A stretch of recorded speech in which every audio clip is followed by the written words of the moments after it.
안녕하세요. 저는 시골에 살고 있는 33살 남자입니다. 지금 시골에 내려와서 살게 된 지 4년 정도 되었습니다. 부모님께서 농사를 지으시는데 일손이 부족해서 도와드리다 보니 부모님 몸도 많이 안 좋아지셔서 하던 일 그만두고 하나하나 배워가면서 살고 있습니다. 생각보다 정말 할 일이 많더군요. 여기에 세세하게 적기에는 너무나 글이 길어지고 쓸데없는 말만 많아질 것 같네요. 요즘에 병원을 좀 많이 다닙니다. 다름이 아니라 하도 앉아있는 일이 많다 보니 허리가 점점 안 좋아졌고 결국 물리치료 받으면서 지내고 있습니다. 많은 분들께서 직장생활 그만두고 왜 부모님 농사일을 도와주냐고 물으신다면 딱히 할 말은 없습니다. 그저 매일같이 갇혀있고 반복되는 일상에 매달 들어오는 쥐꼬리만한 월급 받으면서 살다 보니 이렇게 살고 있는 제 인생이 불쌍하다 생각이 들었습니다. 좀 더 자유로워지고 싶었고 상사에 대한 스트레스도 받고 싶지 않아서 결정하고 내려왔지만 모든 일들에 장점이 있으면 단점도 있는 것 같네요.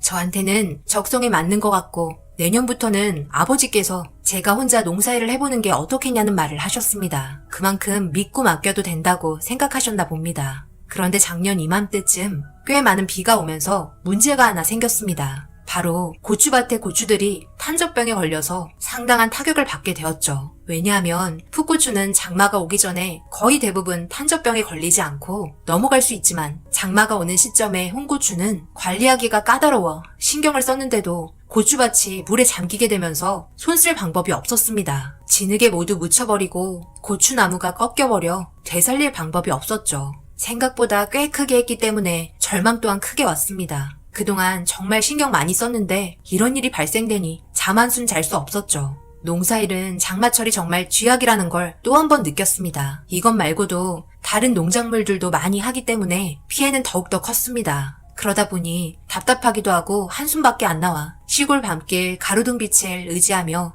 동네 한 바퀴 걷고 있었습니다. 그런데 저희 고추밭에서 무언가 검은 물체가 움직이기 시작했고 저는 멧돼지나 고라니 정도 생각하고 멀찍이 서서 보고 있는데 생각보다 큰 형체의 움직임에 피고 있던 담배를 떨어뜨리고 말았습니다. 고추밭에서 숨어있던 알 수 없는 형체는 다름 아닌 여자였고 가만히 서서 제가 있는 곳을 바라보더니 갑자기 옆으로 쓰러지고 말았습니다. 저는 너무 놀라 급하게 달려가 그 여자 앞에 섰고 괜찮냐며 물어보니 저를 보며 조용하게 뱉은 한마디는 살려주세요 였습니다. 목소리는 듣지 못했고 입모양과 그녀의 표정으로 모든 걸 알 수 있었네요.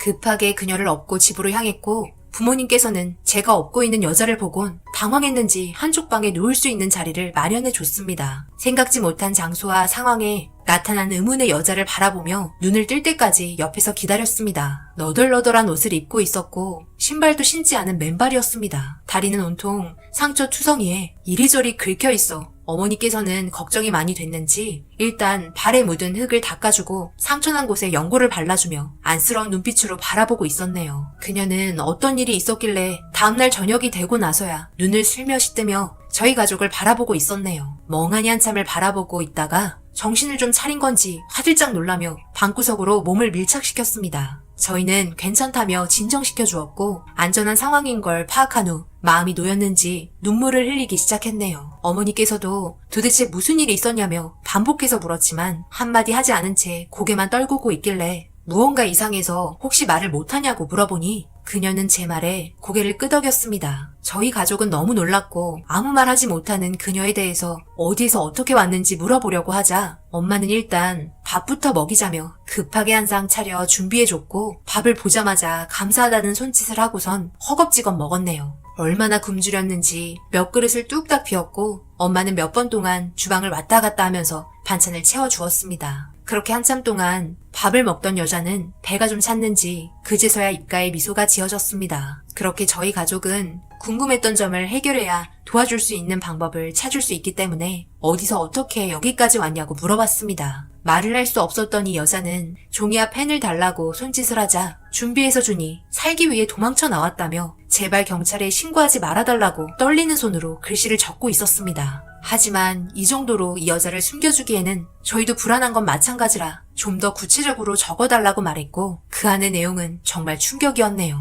10년 전 저희 아빠와 함께 동업을 하셨던 아저씨는 둘도 없는 친구였는데 함께 운영하던 사업이 망하게 되면서 모든 돈을 쏟아부었던 아빠는 다시 일어나기 힘들 정도로 정신적으로 큰 충격을 받아 극단적인 선택을 하셨습니다. 엄마와 저는 준비되지 않은 상황에 길거리에 앉을 뻔한 걸 아저씨가 걷어들여 주셨으나 결혼도 하지 않았고 홀로 사셨던 아저씨는 엄마에게 마음을 품고 있었다는 걸 조심스레 내비치셨죠. 하지만 저희가 지금 당장 어디를 간다 한들 살아갈 수 있는 방법은 없었어요. 신세를 지고 살아야 했죠. 그 후에 밤마다 엄마가 아저씨 방으로 들어가는 걸 목격했고 그 뒤를 몰래 따라가 보니 아저씨와 엄마는 꽤 오랜 시간 아빠와 함께 있을 때부터 만남을 지속해 온 것처럼 대화 속의 자상함과 서로에 대한 사랑이 묻어나 있었네요.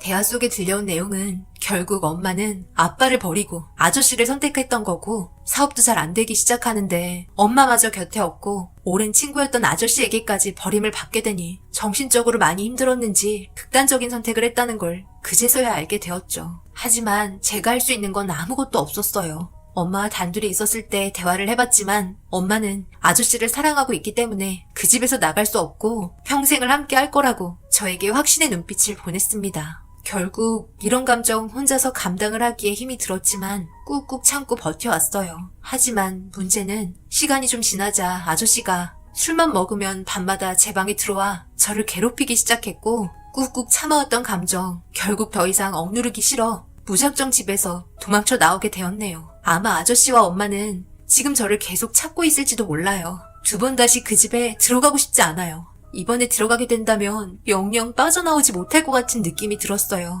그러니 제발 부탁이에요. 경찰에 신고하지 말아주세요. 저도 혼자 결정할 수 있는 나이긴 하지만 아무래도 몸에 장애가 있다 보니 보호가 필요하다는 엄마의 말에 경찰분들도 아마 움직이고 있을 거예요. 시키는 건 뭐든지 할게요. 그녀가 길게 내려쓰는 글들을 읽으면서 저희 가족은 입이 쩍 벌어졌고 그동안의 고생이 얼마나 심했는지 알 수 있을 정도로 이 여자의 가정사는 심각했습니다. 엄마는 그 여자에게 몇 살이냐고 물어봤고 26살이라면서 잠시라도 좋으니 잠잠해질 때까지 있을 수 없겠냐고 재차 물어보는 이 여자의 간곡한 부탁에도 엄마와 아빠는 바로 답변을 주시지 않으셨습니다. 집에 머무르라는 한마디가 뭐가 그리 힘든지 부모님의 행동이 너무 답답해 밖으로 따로 불렀고 왜 그러냐고 도대체 문제가 뭐냐고 물어봤습니다. 아니 뭐가 문제예요. 궁금한 거 다 풀렸고 계속 있겠다는 것도 아니고 잠시만 숨겨달라는 건데 그걸 허락해주는 게 힘들어요? 아이 그게 아니라 걔나 너희라도 사게 된다면 골치 아파지니까 우리 집안에 피해 올까봐 그렇지 괜히 경찰에 연락도 하지 말라고 하고 그게 문제라면 지금 당장 밖으로 내쫓으세요. 어떻게 그런 걸 두려워할 수 있는 거예요? 저 여자가 저한테 부탁한 거고 보호받을 곳이 없어서 자기 가정사를 모두 털어놓으면서까지 그 집에 들어가고 싶지 않은 건데 무슨 문제라도 있어요? 그리고 저 여자도 성인이에요. 혼자서 알아서 할 수 있는 충분한 나이고 말 못하는 거 하나 가지고 저쪽 집에서 저 여자를 구속시킬 필요는 없다고요. 일단 상황을 좀 더 지켜보고 그리고 천천히 생각해 보도록 해요. 지금 저 여자 상태를 보라고요. 엄마가 입을 옷들 좀 챙겨주세요. 일단 오늘은 늦었으니까 내일 다시 대화하기로 해요. 별 문제 없을 거예요. 부모님께서 걱정하고 계신 거 당연히 알고 있었습니다. 하지만 저 여자가 쓰러질 때 그때 마침 제가 고추밭을 지나가지 않았더라면 그 여자는 어떻게 됐을지 아무도 모르는 거고 심각한 상태로 이어졌다면 이 세상 사람이 아닐 수도 있었다는 게 중요한 부분 아닌가요? 저희 부모님께서 걱정하시는 만큼 저도 조심하며 일단 상황을 지켜보며 다음날 밖의 상황을 좀 더 알아봐야겠다 생각하며 방으로 들어가려고 하는데 어머니께서 그 여자가 집에서 입을 만한 옷을 챙겨주고 나오는지 저에게 저 여자의 이름을 물어봤다며 은영이라고 알려주셨습니다. 그렇게 다음날 은영 씨는 엄마와 함께 아침밥상 차리는 걸 도와줬고 저는 아빠와 함께 밖으로 나와 주변 상황을 살피기 시작했습니다. 아침 일찍 나와서 동네에는 별일 없었고 도대체 어디서 왔는지 알지 못해 아침 먹고 주변을 은영 씨와 함께 살펴봐야겠다 생각하며 다시 집으로 돌아와 준비된 아침을 먹고 있는데 누군가 대문을 두드리기 시작했습니다. 누구신데 아침부터 저희 대문을 두드리시는 거예요? 실례합니다. 다름이 아니고 혹시 길거리에 돌아다니시는 여성분 못 보셨나 해서요. 신고 접수가 돼서 이쪽 근방에서 실종된 여성분을 찾고 있습니다. 혹시 알고 계신 거라도 있으신가요? 말을 못한다고 하던데 몸에 장애가 있으니 조금이라도 이상한 점 발견하시게 된다면 이쪽으로 꼭 전화 주시길 바랍니다. 집안이 아주 난리도 아닙니다. 경찰이 조사할 거라고 생각은 했지만 생각보다 빨리 움직이고 있다는 게 좀 당황스럽고 놀랐습니다. 경찰이 온 걸 눈치챘는지 은영 씨와 부모님은 얼어서 밥 먹다 말고 몸이 굳어 있었습니다. 저는 대문을 걸어 잠그고 괜찮다고 웃으면서 긴장을 풀어줬고 모두 안도의 한숨을 쉬곤 함께 밥을 먹었네요. 그렇게 며칠이 흘렀고 집안에서 엄마 일손을 도와주며 서로에 대해 알아가다 보니 가까워졌는지 금세 친해져서는 집안의 웃음이 끊이지 않았습니다. 말은 하지 못해도 의사소통으로 모든 걸 다 이해할 수 있었습니다. 저는 틈틈이 인터넷을 보면서 조금씩 수화를 배웠지만 생각보다 잘 안 되는 건 은영 씨에게 물어보며 하나하나 알아갔네요. 좀 진정이 된 것 같아 얼굴에 미소가 가득했던 은영 씨에게 미안했지만 살고 있던 집 주소를 물어봤습니다. 금세 표정이 굳어지면서 대답을 하지 않으려 하자 걱정 말라며 일단 위치가 어디인지 알아야 나중에 무슨 일이 있더라도 대응을 할 수 있을 것 같다고 진정을 시켜주면서 은영 씨가 살던 집 주소가 적혀있는 종이를 건네받았습니다. 저녁이 되고 적어준 집으로 차를 타고 향했는데 저희 집과 은영 씨가 살고 있는 집의 거리는 5km 정도로 멀리 떨어져 있었네요. 이 거리를 맨발로 뛰어온 것도 정말 대단했습니다. 얼마나 그 집이 싫었으면 이렇게까지 도망쳐 나왔을까 생각하다 보니 금세 집 근처까지 도착을 했고 산골 초입에 주택 하나가 보였습니다. 라이트를 끄고 멀리에서 불이 켜져 있는 집을 보니 남자와 여자가 왔다 갔다 하는 게 보여 잘 안 보이지만 그 모습을 사진으로 담았습니다. 멀리에서 볼 때는 평범한 부부처럼 보였고 일단 확인을 했으니 차를 돌려 다시 집으로 왔네요. 은영 씨는 걱정스러운 표정으로 저에게 달려왔고 미리 적어둔 글씨가 적힌 종이를 보여주며 괜찮냐고 물어봤습니다. 안심하라며 별일 없었다면서 핸드폰으로 찍은 잘 보이지 않은 사진을 보여줬습니다. 그 사진을 보여주자마자 은영 씨의 손발이 덜덜 떨리면서 분노에 찬 표정으로 그 사진을 보고 있었습니다. 그 모습을 보면서 언제까지 이렇게 살아야 하나 생각하며 점점 걱정이 되고 부모님께서도 어떻게 해야 좋을지 많은 고민을 하고 있었습니다. 태어날 때부터 언어 장애가 있었던 은영 씨와 함께 지내다 보면 분명 답답한 점도 있을 거고 저희가 수아를 잘 알지 못해서 소통의 문제가 제일 컸죠. 그리고 언제까지 저희 집에만 있을 수도 없어서 저 또한 부모님 눈치도 보게 되었습니다. 서로가 불편한 건 사실이니까요. 그런데 이 문제를 은영 씨도 어느 정도 알고 있었는지 다음날 아침 미리 적은 내용을 저에게 보여줬고 그 안에 적은 글들은 잠시였지만 그동안 보살펴 주셔서 감사하다는 내용이었습니다. 엄마는 이제 집에 들어갈 거냐고 물어보니 고개를 절레절레 흔들면서 집에는 들어가지 않겠다는 말을 적어 보여줬습니다. 아무런 대책 없이 그냥 밖으로 내보내는 것도 아닌 것 같아 일단 어떻게 하면 좋을지 곰곰이 생각하고 있었습니다. 이 문제는 하루아침에 해결될 문제도 아닌 것 같아 저희도 해야 할 일들이 있어서 아빠와 함께 밭으로 나갔고 한참을 일하던 도중 엄마와 은영 씨는 참을 가지고 저희가 있는 곳으로 걸어오고 있었습니다. 그런데 그 모습이 저에게 왜 좋은 감정을 주었는지 모르겠지만 멀리에서 저를 보며 웃으면서 걸어오는 은영 씨에게 설레는 감정을 느끼고 말았네요. 그렇게 함께 앉아 참을 먹으며 잠시 휴식을 취하고 있을 때 갑자기 지나가던 차가 멈추었고 차 안에서 창문이 내려지더니 저희 쪽을 빤히 바라보고 있었습니다. 그리곤 차 안에 있던 분들은 놀란 눈빛으로 은영 씨의 이름을 부르며 황급히 이쪽으로 달려왔습니다. 은영 씨는 순간 너무 놀랐는지 제 뒤에 숨어서는 옷깃을 꽉 잡고 있었습니다. 얘, 너 도대체 여기서 뭐 하는 거야? 우리가 너를 얼마나 찾았는지 알아? 경찰에 신고하고 난리도 아니었어. 아무것도 할 줄 모르면서 무작정 이렇게 돌아다니면 어떡해? 그리고 이 사람들은 누구야? 너 설마 이용당하고 있었던 거니? 저기요 아줌마, 무슨 말을 그렇게 하세요? 우리가 뭘 이용했다고 하는 거예요? 말은 똑바로 하셔야죠. 어머 이것 봐봐요. 지금 은영이 입고 있는 옷을 보라고. 언어장애 때문에 말도 못하니까 길거리에 돌아다니는 애 데리고 일 부려먹고 강제노동 시킨 거 아니야. 여보, 이 사람들 당장 경찰에 신고해서 콩밥 먹여. 아주 가족들끼리 못돼 먹었네. 말이면 단 줄 알아?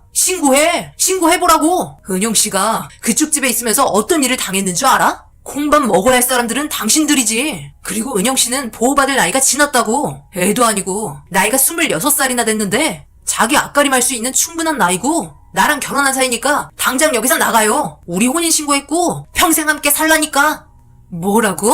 혼인신고? 갑자기 이게 무슨 말이야? 얘 은영아, 그 말이 진짜야? 너희 혼인신고했어? 이런 말도 안 되는 경우가 어디 있어? 너희들 거짓말이기만 해봐. 아주 가만두지 않을 거야. 우리 남편 손가락 한번 까딱하면 너희들 쥐도 새도 모르게 사라져. 그래봤자 불륜 주제에 떵떵거리기는. 저기요 아저씨, 경찰에 신고하세요. 당신이 밤마다 은영씨 방에 들어왔다는 거 전부 다 진술하려니까. 갈 때까지 한번 가보자고요. 당장 경찰에 전화해요. 콩밥 먹기는 두려운가 보죠? 망설이는 거 보니까. 동네가 떠나갈 정도로 크게 한바탕 싸우다가 경찰에 신고하지 못하는 아저씨의 행동에 아줌마는 진짜냐며 아저씨에게 소리를 질렀고 저는 그걸 눈치 못 챈 은영 씨의 엄마인 당신도 너무 무관심한 거 아니었냐고 소리치며 저희는 자리를 피해 집으로 들어왔습니다.